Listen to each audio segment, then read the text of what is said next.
prek themelet e shoqërisë tonë, prek për kufizimin e gjinisë, duke zhvendosur nga realiteti biologjik në një konstrukt të paqartë. Sot jemi mbledhur këtu sepse kufiri i ndarës, kufiri i fundit është prekur, fëmijët dhe familja shqiptare.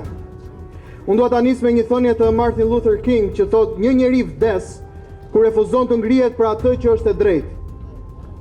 Sot Shqipëria nuk ka nevojë për njerëz të heshtur, ka nevojë për njerëz që ngrihen. Unë jam gjenerata pro familjes. Dhe nëse ka një moment që zëri ynë ka vlerë, ai moment është tani. Ligji që për barazinë gjinore që u votuan në parlament, firma u hodh, por betejë nuk ka mbaruar. Ne jemi këtu të kërkojmë presidentit të Republikës mos e dekreto këtë ligj. Ktheje mbrapsht, hap rrugën për abrogimin e tij. Prek institucionet duke vendosur kuota të imponuara që heqin meritokracinë dhe vendosin përvajsim artificial në vend të disa aftësive profesionale. Prek klerin fetar, sepse kërkon të imponoj gjuhë me ndjeshmëri gjinore, duke cënuar lirinë e besimit.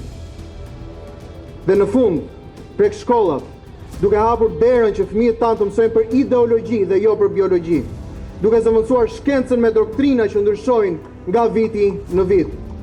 Dhe në fund prek të ardhmen e brezit ton, sepse ndërhyn aty ku nuk ka të drejtë askush në formimin e mendjes së fëmijëve dhe në sistemin e vlerave të një kombi.